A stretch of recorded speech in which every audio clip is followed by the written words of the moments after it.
ورحمۃ اللہ وبرکاتہ۔ الحمد للہ وکفا وسلام علی حبیبہ المصطفى اما بعد فاعوذ باللہ من الشیطان الرجیم بسم اللہ الرحمن الرحیم ولا تقولوا لمن يقتل في سبيل الله اموات بل احیاء ولكن لا تشعرون صدق اللہ مولانا العظیم۔ بارگاہ رسالت معاب صلی اللہ علیہ وسلم میں درود پاک کا ہدیہ پیش کریں۔ اللہم صلی علی سیدنا و مولانا محمد معدن الجود والکرم وآلہ واصحابہ الکرام وابنہ الکریم وبارک وسلم صلاة دائمتا سرمدا ابدا۔ عزیزان گرام وقار، آج کی محرم الحرام کی اس مجلس میں آپ کے سامنے میں بیان کرنے کی غرض سے حاضر نہیں آیا ہوں۔ آپ کے 10 روزہ جو محرم کی مجالس یہاں پر چل رہے ہیں معمول کے مطابق چلتے رہیں گے اور اس سے آپ نصیحت حاصل کرتے رہیں گے۔ آج جمعہ کا دن ہے، محرم کا یہ دوسرا جمعہ ہے۔ اس جمعہ میں صرف اور صرف برکت حاصل کرنے کے لیے حاضر آیا ہوں اور دعا کر کے میں رخصت ہو جاؤں گا، اس لیے کہ سرکار سید الشہداء امام علی مقام امام حسین اعظم رضی اللہ تعالیٰ عنہ کی بارگاہ میں خراج عقیدت پیش کرنا، در حقیقت ہم ان کا مقام اور ان کا بلند مرتبہ بیان کر کے اپنی تعریف کر لیتے ہیں، اس لیے کہ جو ان کی تعریف کرتا ہے اللہ اس کا مرتبہ بلند کر دیتا ہے۔ ایک بات یاد رکھیں، ہم حسینی ہیں اور حسین اعظم امن کا پیغام دینے والوں کو کہتے ہیں۔ سید الشہداء امام علی مقام امام حسین رضی اللہ تعالیٰ عنہ ظلم کے خلاف ہی تو کھڑے تھے اور انہوں نے اپنی پوری زندگی میں یہ ثابت کر دکھایا ہے، موت و حیات صرف اس دنیا سے مر جانے اور کٹ جانے کا نام نہیں ہے۔ جو رسول پاک صلی اللہ علیہ وسلم کی محبت میں مر جاتا ہے اللہ اسے ہمیشہ زندہ رکھتا ہے۔ آج صرف 2 چند نصیحتیں آپ کے سامنے رکھتا ہوں کہ بہت سارے لوگ امام حسین کا غم مناتے ہیں کہ ان کی شہادت ہو گئی کربلا میں، ان کے بچے شہید ہو گئے ہیں اور ان کا پورا خاندان جس آزمائش میں مبتلا تھا، یہ سب بیان کرنے کے بعد روتے ہیں دھوتے ہیں، سب کچھ ہے، غم فطری بات ہے، جو بھی سنے گا اس کو غم ہوتا ہے۔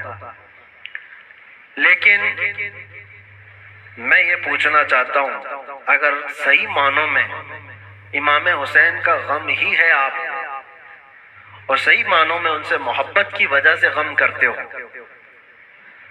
کربلا کے واقعات سننے کے بعد آنکھوں میں آنسو آ جاتے ہیں، تو کبھی اپنے چہرے پر نظر ڈال کر کی بھی دیکھ لینا کیا یہ حسینی چہرہ ہے یا نہیں۔ غم حسین کا تو ہے، چہرہ حسین کا کیوں نہیں ہے؟ بڑی بات ہے میرے عزیز، تمہارے کہنے میں اور کرنے میں فرق نہیں ہونا چاہیے۔ جس چیز کی محبت کا دعویٰ کر رہے ہو وہ حسین اعظم رسول اللہ کی شریعت اور رسول اللہ کی سنت بچانے کے لیے اپنے بچوں کا خون بھی قربان کر دیا، اور آج ہمارے بچے ہمارے نوجوان دن بھر نہ جانے کون سے عیش میں مبتلا رہتے ہیں، نشہ کی زندگی، تاش کے پتوں میں، شراب کی بوتلوں میں۔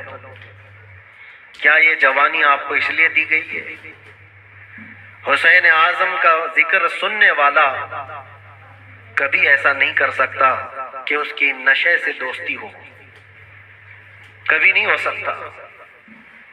کبھی یاد کرو کہ 3 دن کے بھوکے اور پیاسے صبر کے اس پہاڑ کو، ایک بات میں آپ کو بتا دوں، ہمارے بچے کی انگلی میں بھی اگر چوٹ آ جائے نا تو بے قراری بڑھ جاتی ہے۔ میں نے دیکھا ہے میرا 1 سال کا بیٹا دروازے میں انگلی اس کی پھنس گئی تھی، انگلی کٹ گئی تھی تو لے کر دوڑے ڈاکٹر کے پاس۔ ڈاکٹر جب سوئی سے ٹانکے لگا رہا تھا، بچہ چیخ مار رہا تھا، چلا رہا تھا، اور سچ بتاؤں مضبوط دل ہونے کے باوجود بھی ہمارے پیر کانپ رہے تھے۔ بار بار یہ دل کر رہا تھا کہ بچے کو تھام لوں۔ ڈاکٹر اور نرس ہمیں آنے سے منع کر رہے تھے، آپ دور کھڑے رہیے، علاج کر رہے ہیں۔ انگلی کے ٹانکے دیکھا نہیں جاتے ہم سے اپنے بچے کے۔ وہ امام حسین 6 مہینے کے بچے کو لے کر جب یزیدیوں کے سامنے آئے صرف پانی کے ایک قطرے کے لیے، اور ان یزیدیوں نے دور سے تیر چلا کر امام حسین کے بچے کو شہید کر دیا۔ گلے میں تیر چلا اور خون کا فوارہ نکل کر امام حسین کے چہرے پر لگا۔ جانتے ہو میرے عزیزوں، اپنے ہاتھوں میں اس بچے کو لے کر کیا انہوں نے رونا دھونا کیا؟ نہیں، اللہ کی بارگاہ میں پیش کیا اور عرض کیا کہ مولا میری یہ چھوٹی قربانی بھی قبول فرما لے۔ کیا اتنا جگر ہے کسی کے پاس؟ ایک طرف بھانجوں کے بھتیجوں کی لاشوں کو دیکھنا، اپنے بھائی کی سگے بھائی کی لاش دیکھنا، بہت صبر کیا، لیکن کبھی آپ سوچتے ہیں یہ سارا صبر کس کے لیے تھا؟ اس لیے تھا کہ حضور کی شریعت ہم تک پہنچ جائے، آنے والی نسلیں سیدھے راستے پر چل سکیں، اس لیے اتنی بڑی قربانی تھی۔ اور اگر آج ہمارا نوجوان سیرت حسین پر نہیں چل سکتا تو پھر وہ غم حسین منانے کا اہل بھی نہیں ہے، وہ کربلا سننے کا اہل بھی نہیں ہے۔ کربلا کے واقعات سننے والا نوجوان وہ سچی توبہ کر کے سچے راستے پر چلنے کا عزم کرے تو ہی حقیقی معنوں میں وہ حسینی کہلاتا ہے۔ اور آپ کو پتہ ہے حسین اعظم کے ساتھ کون تھا کربلا میں؟ صرف ان کا خاندان 82 لوگ 82 لوگ گئے تھے، جس میں سے تو 72 کے قریب شہید ہو گئے۔ عورتیں بچی تھی، آپ کی بہن اور آپ کی بیوی، آپ کی بیٹی۔ یہ عورتیں جب قیدی بن کر کے جا رہی تھی، لوگ الٹا سیدھا بیان کرتے ہوں گے، لیکن صحیح معنوں میں روایت یہ ہے کہ ان اہل بیت کی خواتین کو اس حالت میں بھی پردے میں دیکھا گیا ہے۔ اہل بیت کی کوئی عورتیں بے حجاب نہیں تھی، وہ اپنے پردے کی پابندی کر رہی تھی، جیسے چاہے ویسے۔ آپ کو ایک بات بتاتا ہوں، جب امام حسین کا سر لے کر کے دمشق میں پہنچے، دمشق میں جب پہنچے تو پورے لوگ سر امام حسین کو دیکھنے کے لیے بھیڑ لگائے ہوئے تھے۔ تو اس وقت حضرت بی بی سکینہ جو 9 سال کی تھی، امام حسین کی بیٹی، وہ بھی چل رہی تھی۔ ایک صحابی وہاں دمشق میں رہتے تھے حضور کے، ان کی عمر زیادہ تھی، 80 سال کے قریب کے تھے۔ انہوں نے پہچان لیا امام حسین کی بیٹی کو دیکھ کر کے، وہ قریب آئے، کہا بیٹا افسوس ہے کہ رسول اللہ کے اس نواسے کو شہید کر دیا گیا، ہم کچھ نہیں کر سکے، بتاؤ کوئی حاجت ہے تو میں تمہاری حاجت پوری کروں۔ ایسے وقت میں ایک گھر جس کے گھر سے سب کچھ لٹ گیا ہو، کھانے پینے کو بھی نہ ہو اور قیدی بنا کر لے جایا جا رہا ہو، اس وقت ننھی سی بچی نے کیا کہا جانتے ہیں آپ؟ کہا اے میرے نانا کے صحابی، یہ جو میرے باپ کا سر نیزے پر ڈال کر لے جا رہے ہیں اس کو تھوڑا آگے کر دیجئے، یہ جلوس میں آگے کر دیجئے۔ کہا کیوں ایسا کہہ رہے ہیں؟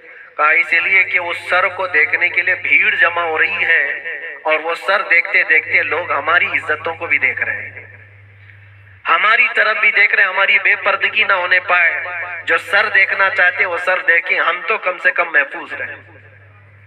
اس عالم میں بھی اپنے پردے کی حفاظت کرنے والی اہل بیت کی وہ چھوٹی سی بچی پر قربان جاؤ۔ آج ہماری بھی عورتیں ہیں، عورتوں کو اس کربلا کے واقعے سے یہ سیکھنا چاہیے کہ جتنے عیش پرستی میں دنیا تمہیں آج باہر دعوت دے کر بلا رہی ہے، میری بہنوں یہ حقیقی زندگی نہیں، اسلامی زندگی یہ ہے کہ رسول اللہ صلی اللہ علیہ وسلم کے اہل بیت سے جڑے ہوئے ہر خاتون نے ایسی زندگی گزاری ہے کہ کسی اجنبی نے زندگی بھر ان کے کسی چیز کو دیکھا نہیں ہے۔ اللہ کرے کہ ہمیں وہ زندگیاں نصیب ہوں۔ بس میرا یہ پیغام ہے کہ حسین اعظم کو سننے کے لیے صرف رونا دھونا ضروری نہیں، بلکہ حسین اعظم کو سننے والے کو یہ عزم اور حوصلہ رکھنا چاہیے کہ میں اپنی خواہشات کو مار کر کے اللہ کی رضا کے لیے جیوں گا، اللہ کی رضا کے لیے جیوں گا۔ جو بری عادتیں زندگی میں آتی ہیں اس کو ترک کرنا یہ بھی ایک بہت بڑا عزم ہے، ایک بہت بڑا حوصلہ ہے۔ نوجوانوں سے میں گزارش کروں گا، آج پوری دنیا تمہاری طرف دیکھ رہی ہے۔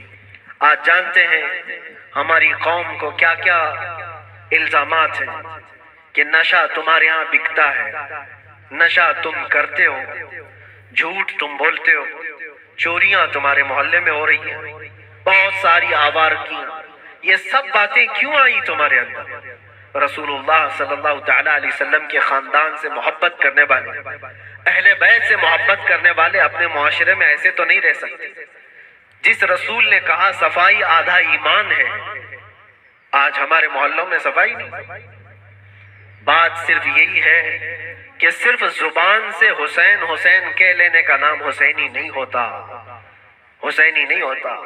اپنے عمل سے یہ ثابت کر کے دکھاؤ کہ ہم حسینی کردار رکھتے ہیں، یزید سے آج بھی نفرت رکھتے ہیں۔ اور آخری بات، حکومتیں سب کی جائیں گی، آج جو تخت پر بیٹھے ہوں کل اتر جائیں گے۔ یزید 3 سال تک حکومت کیا، اپنے 3 سالہ دور میں اس نے بہت ظلم کیا، لیکن تختہ ختم ہو گیا، یزید مر گیا۔ مجھے بتاؤ آج پوری کائنات میں جھنڈا یزید کا لہراتا ہے یا حسین کا لہراتا ہے؟ وجہ یہی ہے، حق کے لیے جو کھڑا ہوا رب تعالیٰ اسے قیامت تک زندہ رکھتا ہے۔ اسی لیے ہمیشہ اس بات کو یاد رکھو میرے عزیزوں، ظلم کرنے والے ظلم کرتے رہیں گے، مصائب آتے رہیں گے، مصیبتیں آتی رہیں گی، مشقتیں آتی رہیں گی۔ اندھیرا ہوگا تو اللہ تعالیٰ کی طرف سے اجالا بھی ضرور آئے گا، اجالا ضرور آئے گا۔ اللہ تبارک و تعالیٰ حق کے ساتھ ہمیشہ قائم رہنے کی توفیق عطا فرمائے۔ بس میں آج اتنی نصیحت پر اپنی گفتگو ختم کرتا ہوں، اور دعا کے لیے میں حاضر آیا تھا۔ دعا کرتا ہوں، میرا ایک چھوٹا سا یہ میسج تھا، اس لیے کہ میں ایک چیز آپ کو یہ بھی بتا دوں کہ میں آپ کی اسی جامع مسجد کا امام بھی رہ چکا ہوں الحمدللہ۔ ہمارے بچے یہاں پر ہیں، ہمارے برسوں سے سننے والے سامعین یہاں پر موجود ہیں۔ ہو سکتا ہے کچھ لوگوں کے لیے نیا ہوگا، لیکن چونکہ 15 سال گزر گئے تو 15 سال میں بہت سارے معاملات بھی گزر جاتے ہیں۔ کچھ لوگوں نے ہماری امیج کو، ہماری چھوی کو بہت بگاڑ کر کے پیش کیا گیا ہے۔ یہ آئیں گے تو ہلچل مچ جائے گی، ایسا ہوگا ویسا ہوگا، بڑکاؤ ہوگا۔ میرے عزیزوں ایک بات یاد رکھو، جو حسین اعظم سے تعلق رکھتا ہے وہ کبھی بھی آتنک سے تعلق نہیں رکھ سکتا، اس کا کوئی تعلق نہیں ہوگا۔ ہاں جو یزیدی ہوگا وہ یزید کے کردار کے ساتھ ظلم کر سکتا ہے، لیکن حسین اعظم کے کردار کو سینے سے لگانے والا وہ اپنے اوپر مصیبتوں کے پہاڑ اٹھا تو لے گا، لیکن فساد اور فتنہ مچانے کی کبھی کوشش نہیں کرے گا۔ الحمدللہ آج میں یہ آپ کے سامنے اس لیے اظہار کے ساتھ کہہ رہا ہوں کہ ہمارا مقصد کسی بھی جگہ پر فتنہ فساد پھیلانا نہیں ہے، لا اینڈ آرڈر کو خراب کرنا نہیں ہے۔ ہم اپنے زبان سے جو بھی بات عرض کرتے ہیں وہ حق کے لیے بات عرض کرتے ہیں، نوجوانوں کی اصلاح کے لیے کرتے ہیں۔ یہاں پر بڑے لوگ گواہ ہوں گے اسی مسجد کے، اسی مسجد کے وہ بچے جو 24 گھنٹے نشے میں رہتے تھے، الحمدللہ 60 سے زیادہ نوجوان میرے ساتھ اسی مسجد میں اعتکاف پہ بھی بیٹھے تھے، جانتے ہوں گے پرانے لوگ۔ اور اب تو بچے بڑے بھی ہو گئے اور یہاں تک کہ مسجد کی کمیٹی میں بھی آ گئے۔ بہت سارے لوگ، بچپنا ہوگا، جوانی آئے گی، بڑھاپا بھی ہوگا۔ پہلے کے لوگ بھی یہاں پر جو مجھے جانتے ہیں، ہمارا ایک ہی مقصد ہوتا ہے، ایک ہی مقصد ہے۔ وہ مقصد کیا ہے کہ محمد سے وفا تو نے تو ہم تیرے، یہ جہاں چیز ہے کیا، لوح و قلم تیرے، بگڑے ہوئے راستے تمہیں وہاں سے نکال کر لانا، اس راستے پر تمہیں قائم رکھنا جو راستہ تمہیں سیدھے اس مسجد سے لے کر مدینے تک پہنچا دیتا ہو، تاجدار مدینہ صلی اللہ علیہ وسلم کے قدموں تک پہنچاتا ہو، اس راستے پر تمہیں لا کر کھڑا کرنا، بس یہ ہمارا مقصد ہے۔ باقی کسی کو جوش دلانا، کسی کو اکسانا، کسی کو فتنہ اور فساد میں لانا کبھی ہم نے پہلے نہ کیا تھا اور نہ ہی کرنا ہے۔